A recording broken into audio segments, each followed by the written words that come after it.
So in this video I'll be talking about how Moon Knight and the Multiverse of Madness have changed the game going forward for the MCU, and why I'm honestly very excited about Phase 4. Just a quick heads up, I will be talking spoilers, so if you haven't watched either of these yet and you care about spoilers, then come back another time. Also, to those of you wondering where I've been this past month, well, simply told, I've been having a lot of sex. No, the pinned comment down below explains why I've been gone, so if you're genuinely interested in a channel update, just look down there. But all you need to know for now is that we're back, baby. So let's just get right into this. So Moon Knight is definitely my favorite MCU TV series so far. Is it the best?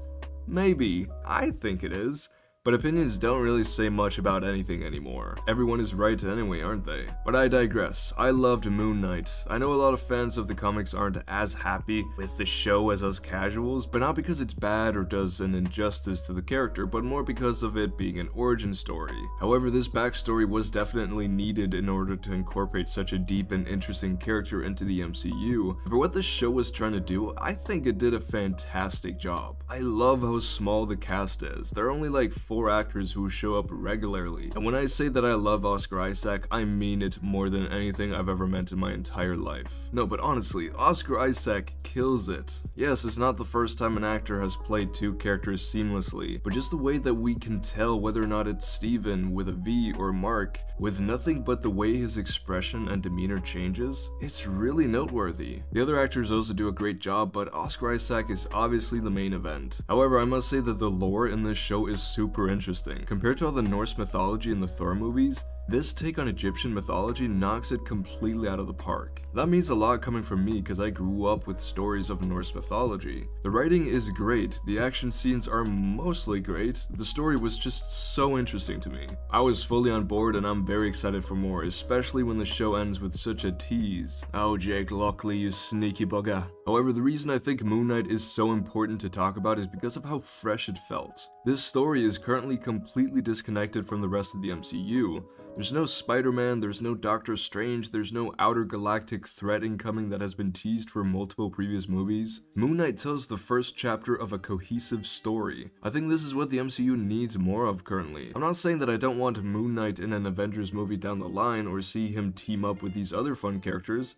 I think when that happens, it'll be really interesting and fun. However, I don't want that yet. I want to have the necessary time to truly fall in love with this character. Well, characters, I mustn't forget any of my boys. I want them to spend some time building up this new generation of heroes, just like they did originally with the Avengers. It'll feel so rewarding if the next Avengers movie brings together all these heroes who are great on their own and makes something truly spectacular. That's not to say that everything should be disconnected from each other. I still love the multiverse stuff. I still love how different characters can be so seamlessly incorporated into other stories. However, I just think a good balance is what they need. What we all need. But yes, I loved Moon Knight and I just can't wait to see more of it. I truly hope Marvel Studios has learned a good lesson from this. Now, Moon Knight isn't the only thing that came out recently. Doctor Strange 2, aka Multiverse of Madness, came out and I thoroughly enjoyed it. This is like on the other side of the spectrum compared to Moon Knight, because this movie felt like an event. Just like Endgame and No Way Home, some MCU movies feel less like movies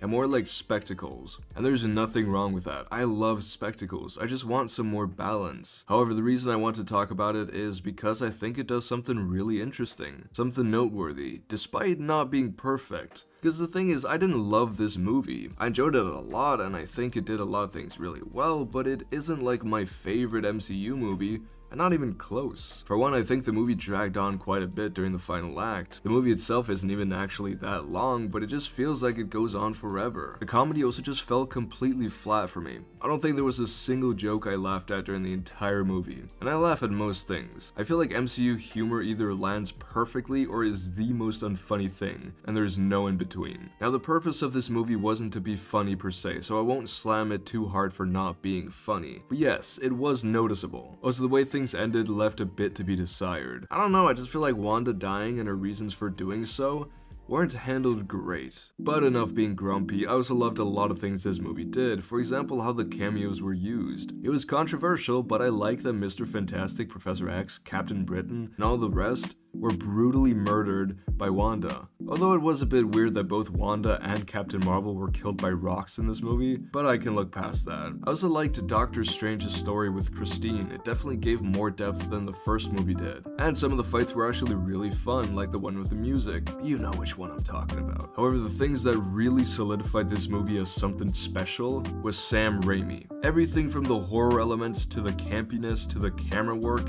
it felt so different to almost everything else the MCU has done before. I love these movies, but they almost always feel the same. They don't have much personality outside of being a part of the MCU, and the beginning of this movie definitely felt like this. However, once villain Wanda was fully introduced and she started chasing them through the multiverses, that's when Sam Raimi really stepped in. The movie just felt alive after that. It felt like there was a real director behind it, not just a name that shows up at the end and we're like, oh, it was made by that person. I really hope this movie shows Marvel that they can give their movies some personality. Let directors really show off. Other than Sam Raimi, I feel like only Guardians of the Galaxy and Thor Ragnarok have had this same feeling. Those directors of course being Taika Waititi and James Gunn. I just really like the direction in Multiverse of Madness, and I'm really excited to see what they do with Thor Love and Thunder.